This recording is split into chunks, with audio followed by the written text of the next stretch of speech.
been in the organization or campaign organization of one of the candidates in the past and all that. I think that INEC can do without all of this controversy. And let me tell you, last year, a lecture was organized at the University of Lagos, and the Director General of the INEC Institute, Electoral Institute, was in UNILAG to give this lecture. And he reeled out a lot of innovations, reforms that INEC had carried out under the leadership of Jega. Fantastic, beautiful.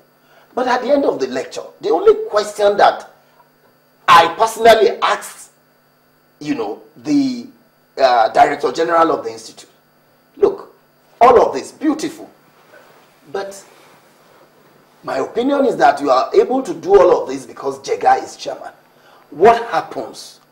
How do we avoid reversals of all of these innovative reforms going on in INEC? And the guy just told us that, look, as far as he knows, they are only able to do this. What happens after? They may not be able to. And this seems to be confirming that, because if you now bring somebody whose credibility is in doubt, whether true or false, what that tells us is that that institution, that organization, is compromised from the beginning. If he said what he said about the uncertainty of the reforms continuing, does it mean that the reforms were not like institutionalized within INEC itself? Yeah, they were institutionalized, but like what is unfolding now, the character of the person in the saddle speaks a lot about the direction which an organization will take. And that's why a lot of Nigerians are worried that even if in acting capacity, a Zakari cannot fit the bill. But from the innovations and what has been brought on board, what we've seen with Professor Jega's INEC chairman, don't you think that is going to be, there will be a lot more spotlight on whoever occupies that position, either in acting capacity or not, to the extent that if anything untoward happens, everybody will speak out? Yes, certainly, and that's what is happening at the moment. And that's why people are concerned that, look, if, an organization had been almost moribund, and all of a sudden, because INEC under Iwu was just like another agency of the ruling party at that time. But Jega came, restored the credibility of that organization, maintained its independence, and in the face of all kinds of harassment, all kinds of intimidation, he stood his ground. For goodness sake, why will it be that, a woman who is this controversial will be the one that will take over? Doc, you've made this statement several times about Zakari being controversial. Yeah. But do you have proof of all these controversies that you keep talking about? Well, because to a large extent, most of them are like allegations. Her closeness to the president, her being in one of the politicians' campaign organization, all of these things, how would they affect a woman who is said to have served in the INEC office for such a long time? Well, it's like asking me a rhetorical question.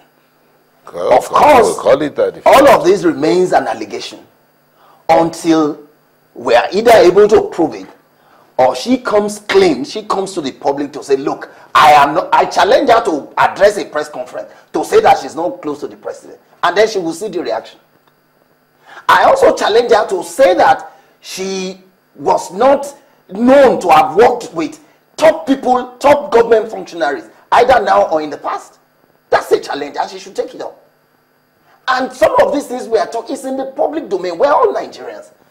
And our concern, our interest is that, look, if, for example, we can sustain, the independence of INEC, for example, that will be minus one institution out of several institutions that are sick in Nigeria. So if we are on this very strong footing, and then all of us. Look, if the presidency had abdicated their responsibility in quickly appointing an acting chairperson before Jega handed over to Wale, I mean, that would have been fine. But I'm sure Jega himself would have consulted widely with the commissioners in INEC, and then they would have said, okay, of all the commissioners, about 11 or so of them, look, who do we think we should hand over to? And I also want you to underscore the logic. The logic is that, look, Wale will be in the commission longer, few weeks longer than...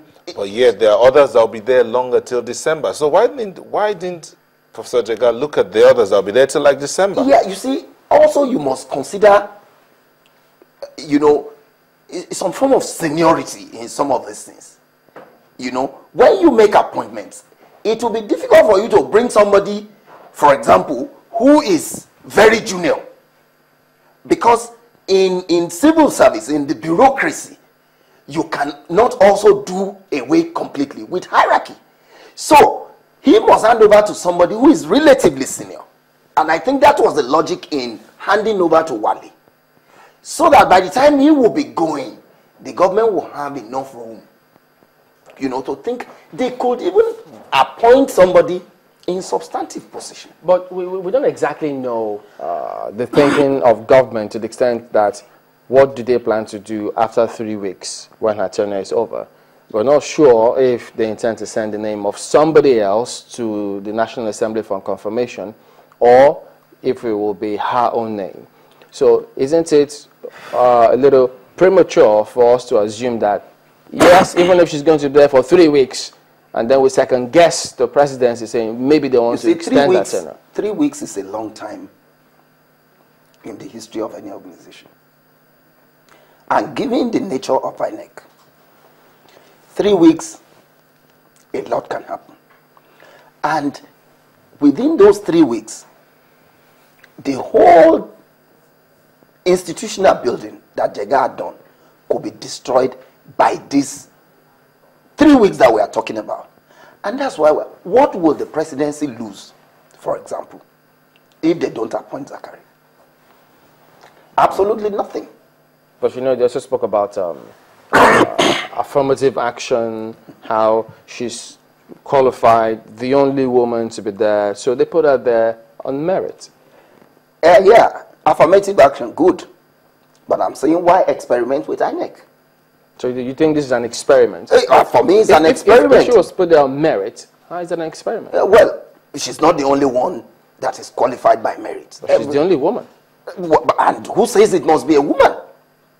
There's nothing that says that she must be a woman. Yeah, but they promise Nigerians. Oh yes, but there are other appointments, ministerial, advisorial. They know how to create all of these appointments. So why must it be with INEC? That's the question. So from a look at things now, is there any, because at the moment, no major elections in 3 weeks, as my colleagues have highlighted. Shouldn't we just say, okay, well, let's even watch and see what the presidency wants to do after that? Then we could just speak up. Well, you see, the job of INEC is not only about elections. It's not about conducting elections alone. And also bear in mind that at the moment, the tribunals are sitting in states of the federation and there are litigations arising from the past election. The person who occupies the position of the chairperson of INEC, you know, has a lot of, you know, a lot of powers over. Are you suggesting the person can circumvent the system because those processes are already ongoing? That's a possibility. It's a possibility, and that's why we are saying that. Look, anybody who must occupy that position must be credible, and must not have, you know, all kinds of innuendos, perceptions, you know, rightly or wrongly about the person. And I'm sure that those category of people are in abundance in Nigeria. Most Nigerians will see your point in all of this, surely, but I still don't understand when we say someone is in acting capacity and we know that no state is going to have an election within 3 weeks that her tenure expires. First, we're looking at her capacity as the acting chairman for now, And secondly, we're also looking at this allegation